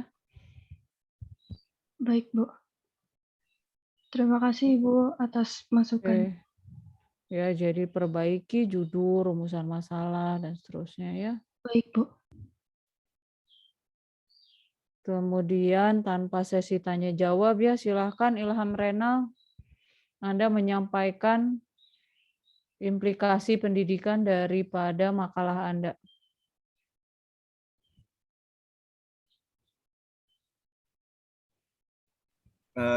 Baik Bu, bisa screen sama Teh Dia. Emang kamu paling muda ya di kelas ya? Semua kamu panggil Teteh. Teh Dia, Teh Disti. Ya, biar hormat sih Bu.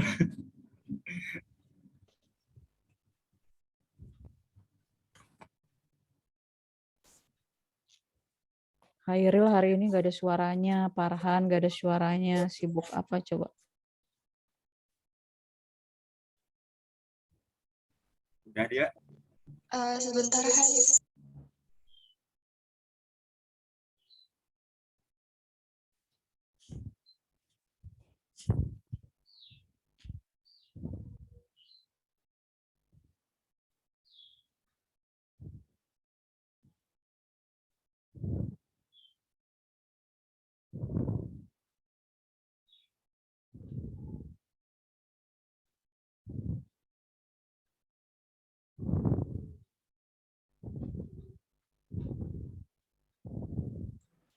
Udah kelihatan belum? Share screen-nya. Sudah. Baik, bismillahirrahmanirrahim.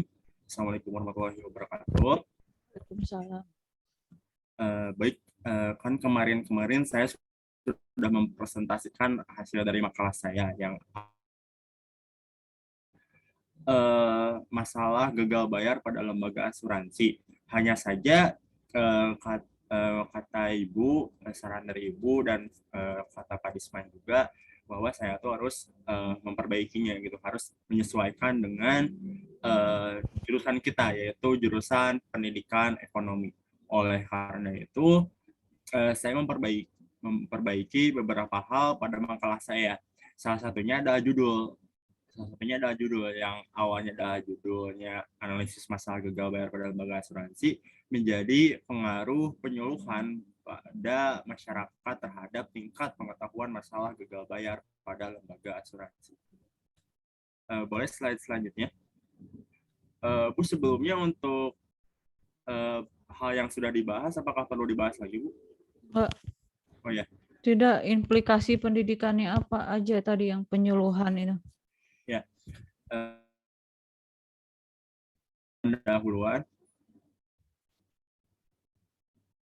Nah, di sini untuk latar belakang hampir sama dengan yang kemarin. Dan di sini masalahnya adalah masyarakat masih kurang paham mengenai kasus gagal bayar asuransi dari Simatupang tahun 2022. Nah, di sini sebenarnya ada berbagai macam cara ya. Nah, salah satunya cara yang bisa digunakan untuk mengurangi peluang terjadinya kembali kasus gagal bayar asuransi adalah dengan sebuah pendidikan pada masyarakat. Dalam hal ini adalah penyuluhan. Slide selanjutnya. Nah, di rumusan masalah sendiri hampir sama dengan yang kemarin, hanya saja saya tambahkan di yang nomor 4, yaitu bagaimana pengaruh penyuluhan pada masyarakat terhadap tingkat pengetahuan gagal bayar pada lembaga asuransi. Betul itu. Slide selanjutnya. Analisis jurnal sama dengan yang kemarin.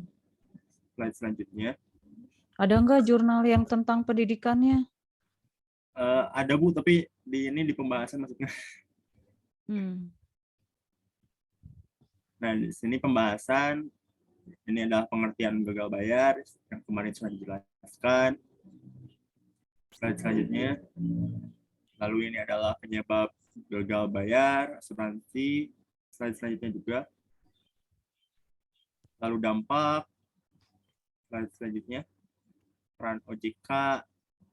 Dan sekarang kita masuk ke pengaruh penyuluhan terhadap tingkat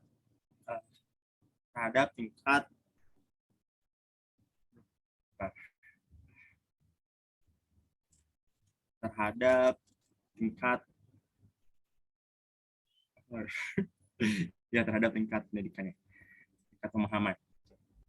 Nah, Namun sebelum itu kita harus mengetahui terlebih dahulu gitu pengertian dari penyuluhan. Penyuluhan merupakan upaya perubahan perilaku manusia yang dilakukan melalui pendekatan edukatif. Jadi bisa dibilang penyuluhan ini adalah upaya seseorang agar seseorang itu kepada seseorang yang lain atau kepada sebuah kelompok agar orang tersebut memiliki perubahan perilaku. Tapi pendekatan yang dilakukan itu adalah pendekatan edukatif gitu. Misalnya nih seperti seorang PNS datang ke sebuah desa untuk melakukan penyuluhan mengenai sebuah reproduksi atau semacamnya gitu. Itu adalah penyuluhan. Nah, menurut Kartaputra terdapat 2 tujuan penyuluhan, yaitu tujuan jangka pendek dan tujuan jangka panjang. Yang dimana tujuan jangka pendek itu seperti perubahan tingkat pengetahuan, lalu perubahan tingkat kecakapan atau kemampuan, yang ketiga perubahan sikap, dan yang keempat itu perubahan motif tindakan. Nah, kalau tujuan jangka pendek itu seperti better farming, yaitu mau dan mampu mengubah cara-cara usaha dengan cara-cara yang lebih baik. Lalu yang kedua adalah better business, di mana mereka berusaha untuk menjadi lebih menguntungkan gitu. Lalu yang terakhir itu better living, menghemat dan tidak berpoya-poya setelah tujuan utama telah tercapai. Baik, kalau begitu slide selanjutnya. Nah, di sini tingkat pengetahuan. Kita juga harus mengetahui ya tingkat pengetahuan itu apa gitu. Pengetahuan merupakan faktor yang penting yang mempengaruhi sikap dan perilaku seseorang. Jadi pengetahuan itu penting ya, karena bisa mempengaruhi sikap dan perilaku seseorang. Lalu kurangnya pengetahuan dapat berpengaruh pada tindakan yang dilakukan karena pengetahuan merupakan salah satu faktor predisposisi untuk terjadinya perilaku. Predisposisi itu seperti arah yang akan dipilih sebelum terjadinya perilaku gitu. Nah, oleh karena itu, untuk mendidik masyarakat agar mempunyai perilaku yang baik, warga perlu diberikan sebuah pengetahuan. Baik, kalau gitu slide selanjutnya. Nah, di sini ada pengaruh penyuluhannya. Pengaruh penyuluhan terhadap tingkat pengetahuan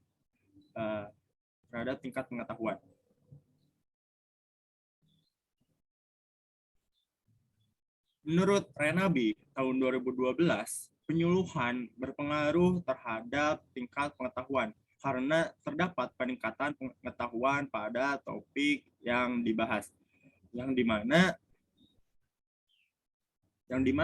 pada penelitiannya itu masyarakat memiliki pengetahuan pada pretest yang kurang lebih 59% dari subjek yang memperoleh nilai lebih dari rata-rata.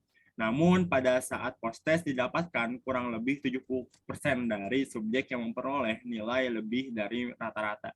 Yang bisa dikatakan bahwa di sini terdapat peningkatan pengetahuan pada topik yang dibahas. Lalu menurut Sungkar tahun 2010, dari penelitiannya ini disimpulkan bahwa tingkat pengetahuan warga meningkat setelah diberikan penyuluhan. Meskipun demikian, peningkatan pengetahuan tidak menentukan apakah kasus yang sama tidak akan terulang, yang berarti penyuluhan saja tidak cukup menghasilkan perubahan perilaku. Oleh karena itu, untuk memberantas sebuah kasus diperlukan upaya tambahan dari pemerintah. Kalau gitu slide selanjutnya.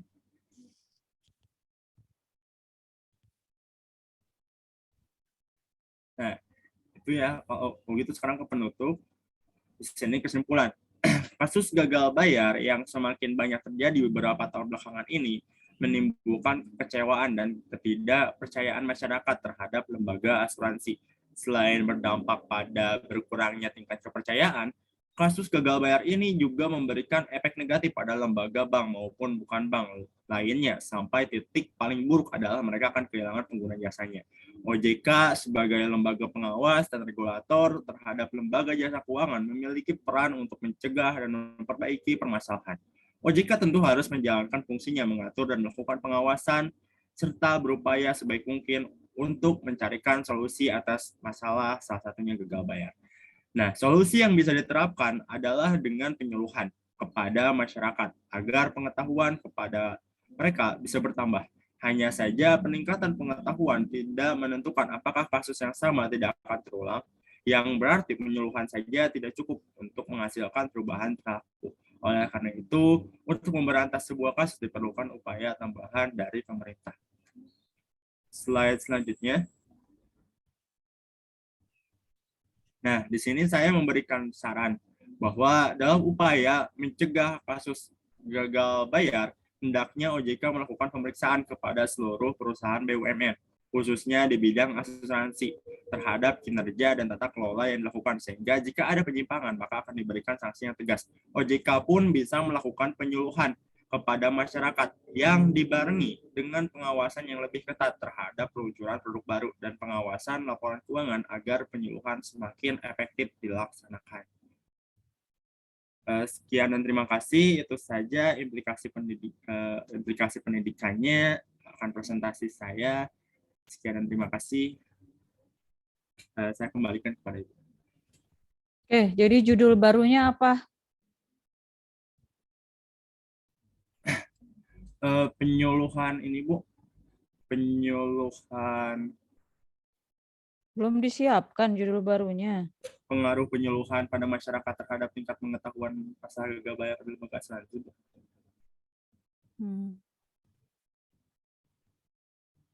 Jadi kan Anda harus memperbaiki itu ya.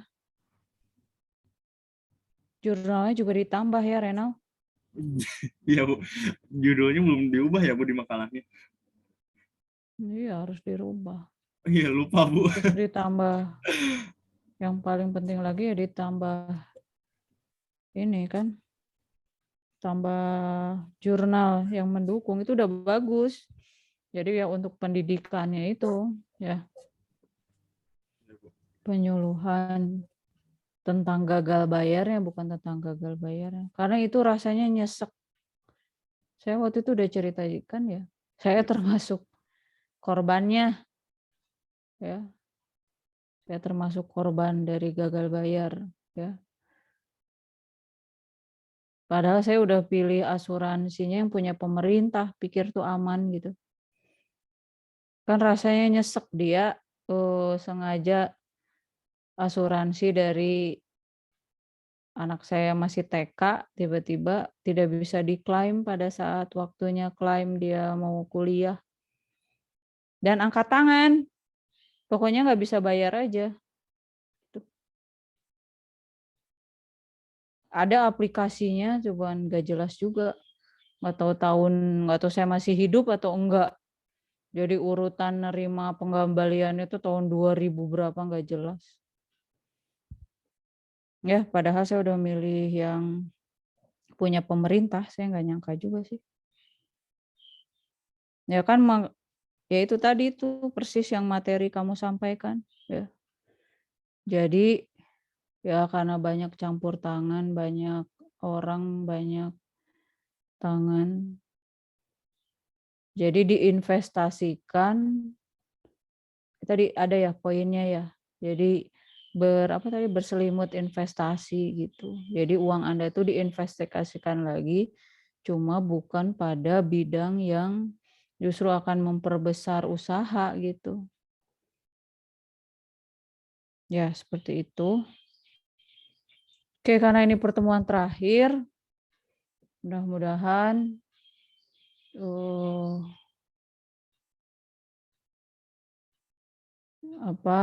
mata kuliah ini Anda bisa lulus ya. Yang kami nilai itu adalah tentu saja yang pertama makalah, kedua bagaimana Anda mempresentasikan, dan bagaimana Anda menanggapi pertanyaan dari pembahas maupun audiens, gitu ya. kesesuaian dari makalah Anda dengan ini jurnal-jurnal yang Anda rujuk, ya. Itu menjadi poin penilaian. Ya, kita sih berharapnya memang apa tuh peribahasa, 1 kali dayung 2 pulau terlampaui, ya. Jadi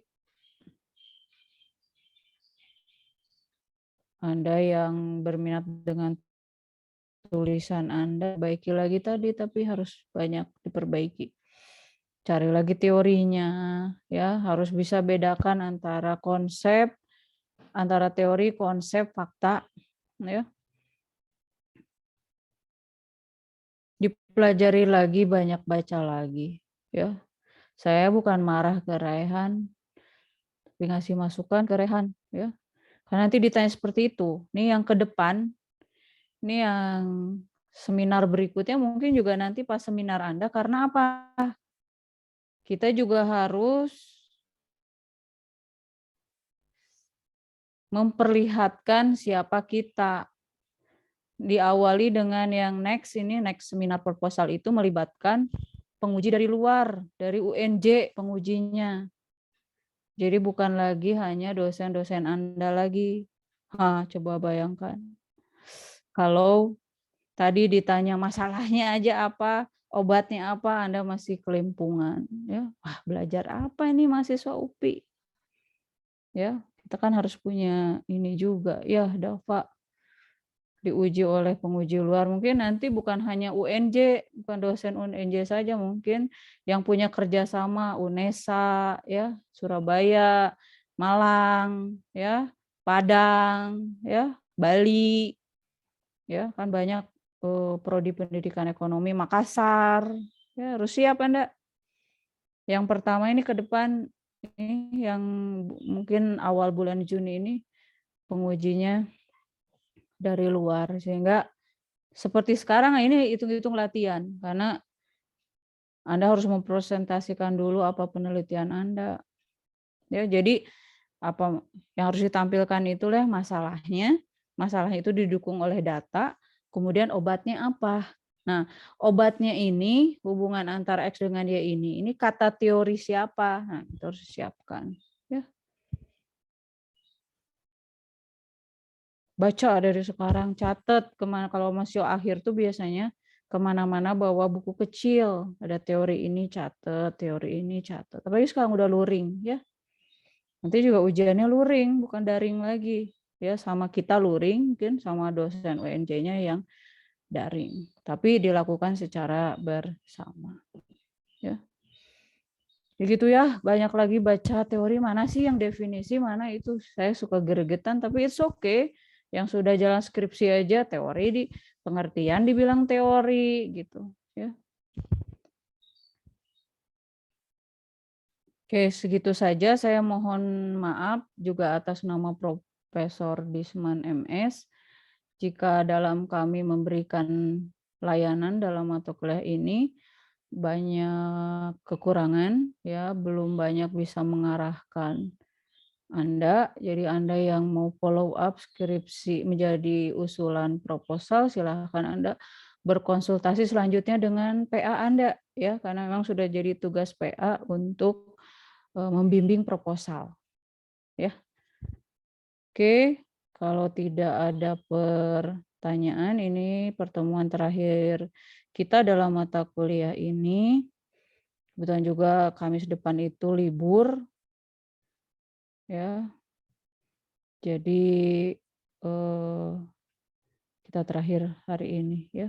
Dan itu tadi karena Prof. Disman minggu yang lalu bilang memang ada kesibukan, jadi tidak bisa menutup perkuliahan ini. Oke, Assalamualaikum warahmatullahi wabarakatuh. Waalaikumsalam warahmatullahi wabarakatuh. Waalaikumsalam warahmatullahi wabarakatuh. Terima kasih, Bu. Terima kasih, Bu. Ya. Terima kasih, Pak.